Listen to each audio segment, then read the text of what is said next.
அவரோட சேர்ந்து ஓடின ஒரு நண்பர் ஸ்டெராய்டு ஏற்றிக்கிட்டு போதைப் பொருளை ஏற்றிக்கிட்டு ஓடினார். ஓடிட்டு உசைன் போல்ட மிஞ்சி ஜெயிச்சிட்டாப்ல. உசைன் போல்ட மிஞ்சி ஜெயிச்சிட்டான். அவன் பேர் ஸ்டீஃபன்றது. ஜெயிச்சு முடிச்ச பிறகு ஸ்டீராய்டு ஊற்றி போதைப் பொருளை ஏற்றி தான் ஜெயிச்சான்னு தெரிஞ்ச உடனே அவனை அந்த போட்டியிலேருந்து 3 வருஷம் விளக்குனாங்க. அப்போ உசைன் போல்ட ரிப்போர்ட்டர் கையை நீட்டிட்டு கேட்குறாங்க, உசைன் போல்ட் இப்படி அவர் உங்களுக்கு ஜெயிச்சிட்டார போதைப் பொருளை ஏற்றிட்டு. அப்போ உசைன் போல்ட் சொன்ன ஒரு வார்த்தை என்ன தெரியுமா? அவர் நல்ல ஒரு player, wonderful player, wonderful trainer. அவர் அழகா என்னை விட அழகா ஜெயிச்சிருக்கலாமே, என்னையே ஜெயிச்சிருக்கலாமே.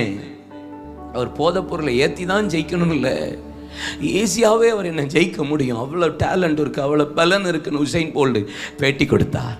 3 வருஷம் கழிச்சது. 3 வருஷம் கழிச்சு திரும்பி அதே